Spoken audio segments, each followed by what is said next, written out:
We all love a baked potato. I love a baked potato, and it's something I would so like to find in an 18th century cookbook. And if you go searching for a baked potato, it's not there.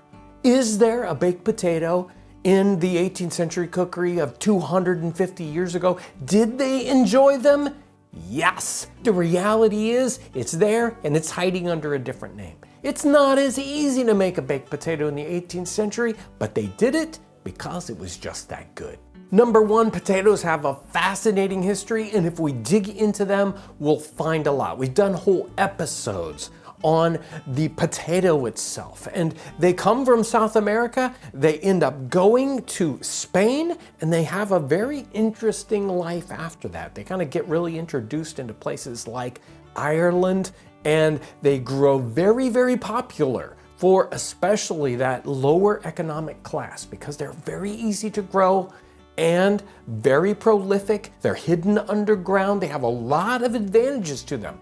And it actually takes a while for them to take off in England. They might have even been more popular in North America before they got popular in England. Nonetheless, by the time the 18th century comes around, they are on the tables of well-to-do people and poor people, especially poor people at the time period. So they're a very important part of food in the 18th century, even though we don't find them a lot in the cookbooks. Some, definitely.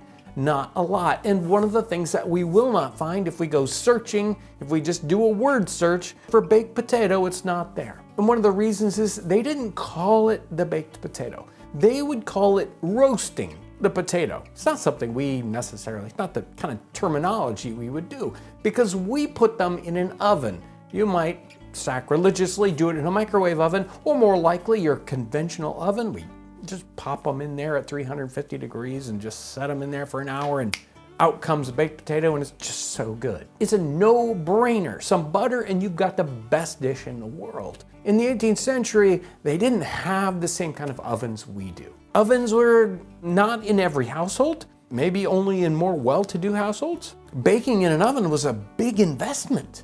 You would have to spend at least 2 hours, maybe 4 or 5 hours getting the oven up to heat. You'd have to fill it with wood. Very, very inefficient, and wood can be expensive in some places, especially in England.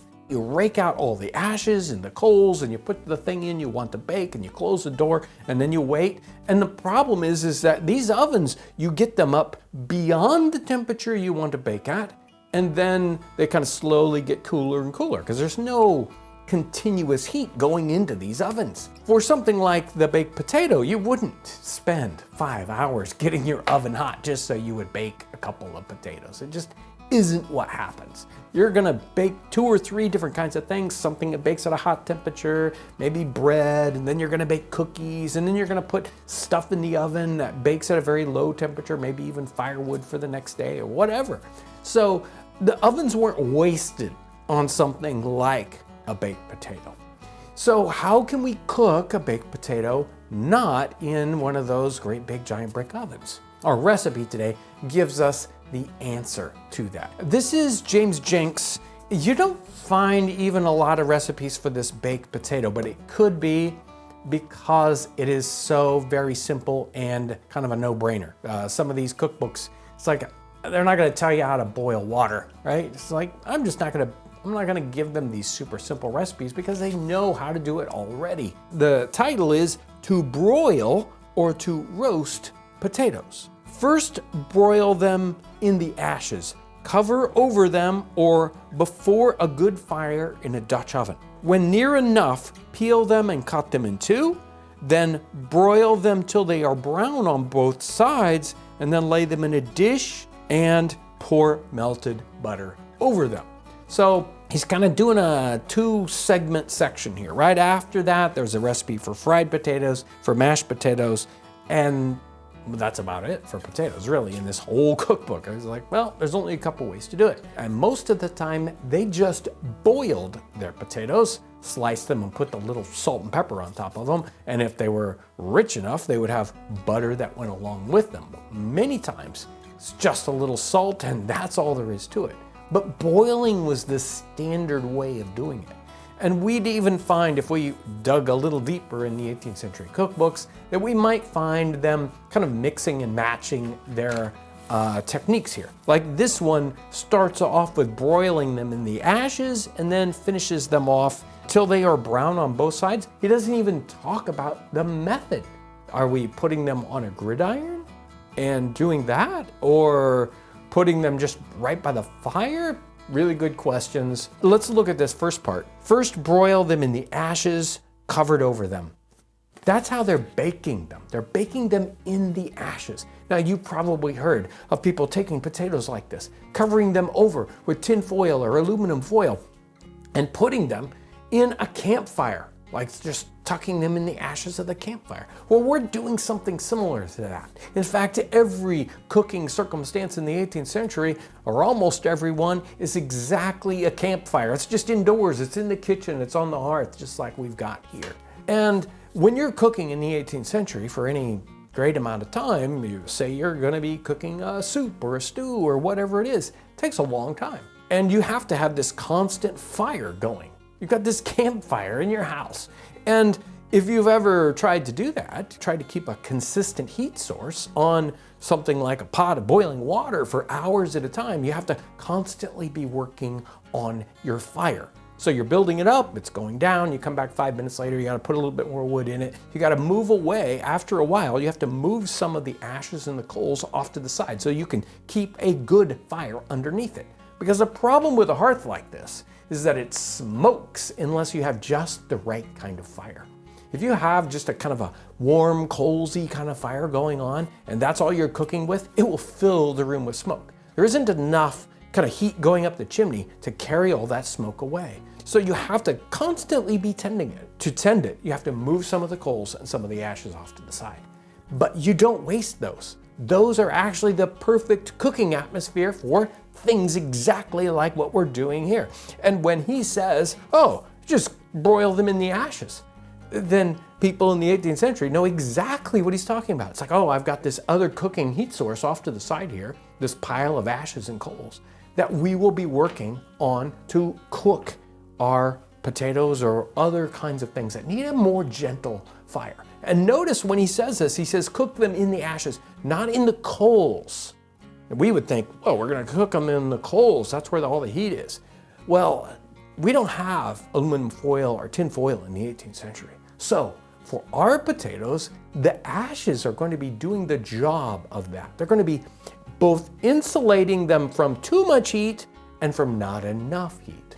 So inside this pile of ashes are live coals, and they will stay live for a long time. So we have this banked pile of nice warm heat, but not too much. Timing can be important, and it's not the same as what's happening in our modern kitchens. In our modern kitchens, we're cooking these potatoes for 45 minutes to maybe an hour and 15 minutes. Just depends on the size of your potato. Is it giant? Is it small? How hot is the oven?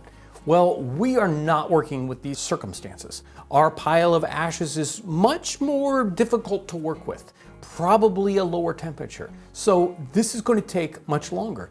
They had plenty of time in the 18th century. It was probably a 2 or 3 hour process to do the other parts of their cooking. So if our potatoes take 2 hours, it doesn't harm them at all. And there's another trick here, and that is that these potatoes will cook unevenly unless it is constantly being adjusted. And that's what's happening in the 18th century. They're continuing to move more coals, more ashes, maybe take some of them away. So during our process, we will kind of redistribute our coals once or twice. Basically, we'll rake everything out, pull our potatoes off, build a new base, put the potatoes back in, and then pour the more ashes and coals right back onto them so that we get an even bake on these. They will probably take at least an hour, and 2 hours will probably give us the perfect potato. Hour and 15 minutes, that's about how long these took. And they had cooked all the way through. You can see I've split these open and you can see wonderful steam. The recipe does say that you can split these and put them on the gridiron to cook them more if you need more cooking. These did not need any more cooking at all. Some of these I experimented with and we put them right on top of the coals. They cooked, but they also charred the outside completely, and maybe that's not what we want. If you're in a bind, you can cook them that way. But if you have the coals and plenty of ashes, this is really the best way to do it. Doesn't burn the outside too much, and they cook all the way through. I have poured on the melted butter just like the recipe calls for, sprinkled a little salt on top. Let's go ahead and try out this potato. What can go wrong? It's a baked potato. Perfectly cooked all the way through. Very, very tender. You know, sometimes you can have those baked potatoes where you bake them and they just get harder and harder. And that did not happen with any of these. I didn't bother to even poke them to make sure they didn't explode. I did have one that kind of ripped open a little, but that's it. Easy to do if, of course, you have a giant mound of coals and ashes.